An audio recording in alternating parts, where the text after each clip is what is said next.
Maruru Matteo, alors c'est vrai qu'hier nous avons été émus et touchés par nos invités. Hier déjà nous commencions à célébrer la Saint-Valentin.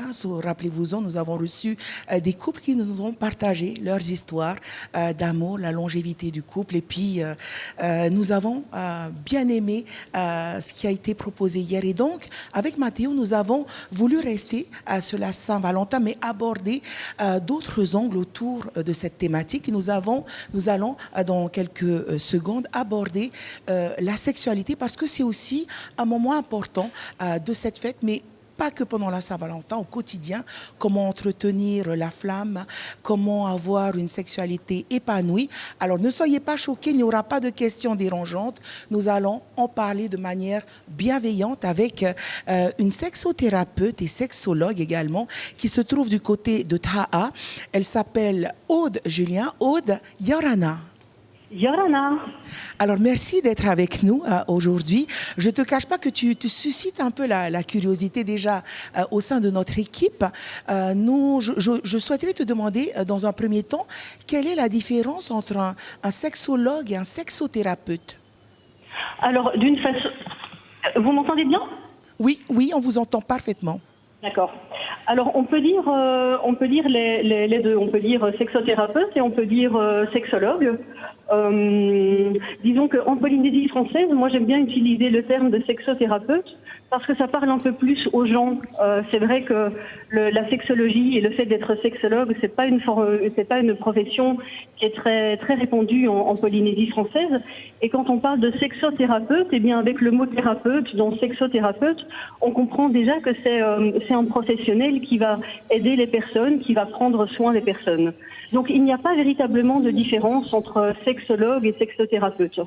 Ah, d'accord. Alors, quelles sont les problématiques ou les questionnements que vous rencontrez le plus souvent dans vos consultations? Alors, les problématiques sont extrêmement variées et je dirais qu'il n'y a pas de bonne ou de mauvaise... il n'y a pas de bon ou de mauvais motifs de consultation, c'est-à-dire que tout le monde peut consulter. Au niveau des problématiques que je rencontre le plus souvent, chez les femmes, ça va être peut-être des problématiques qui tournent autour de la baisse du désir sexuel, c'est-à-dire que typiquement des plaintes comme je n'ai plus envie de faire l'amour, je ne suis plus intéressée par la sexualité, je dois me forcer pour avoir des rapports sexuels. Ça, c'est une thématique un peu plus féminine, ou en tout cas pour laquelle les femmes consultent pas mal. Après, au niveau des hommes, on a deux thématiques qui reviennent assez fréquemment. La première, ça va être les problèmes d'éjaculation rapide, c'est-à-dire une éjaculation que l'homme ne souhaite pas, ou en tout cas une éjaculation qui arrive trop tôt à son goût. Et puis l'autre problématique masculine que je rencontre très, très fréquemment, ça va être des problèmes d'érection.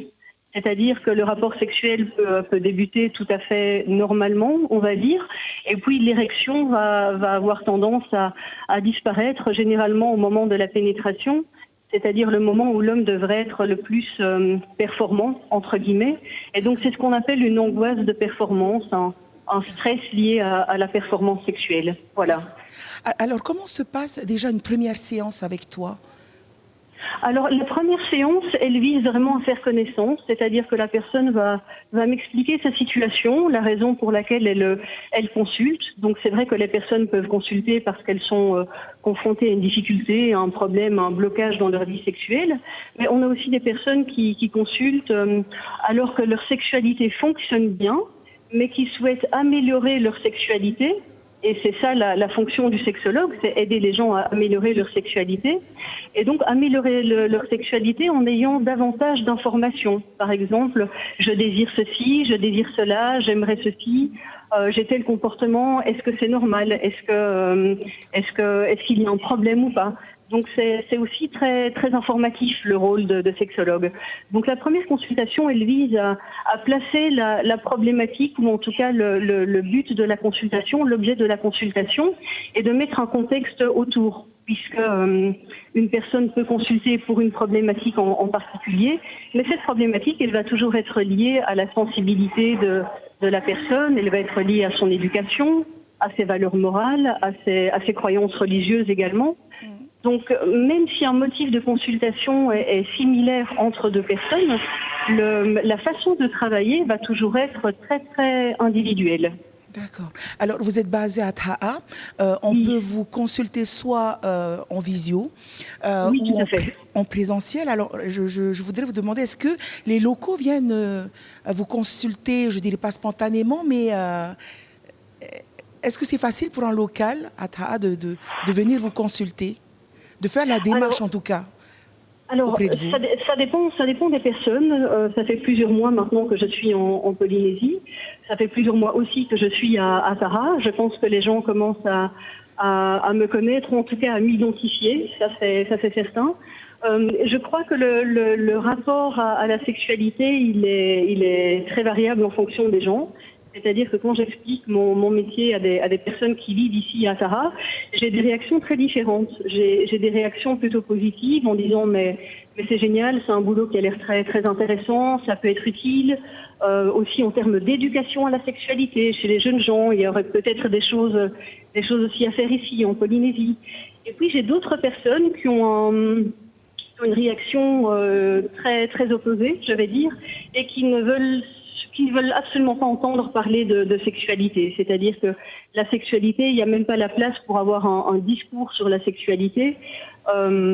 Et donc, je respecte évidemment tout à fait cela. Moi, c'est vrai que je suis étrangère, je suis sexologue, sexothérapeute, donc c'est ma profession, mais je ne suis pas là non plus pour forcer les Polynésiens à parler de leur sexualité, ni à imposer une vision de la sexualité. Donc, je reste très, très ouverte aux différentes mentalités et aux différentes personnes que je rencontre. En tout cas, merci pour ce temps d'échange. J'ai encore d'autres questions, mais malheureusement, je manque de temps.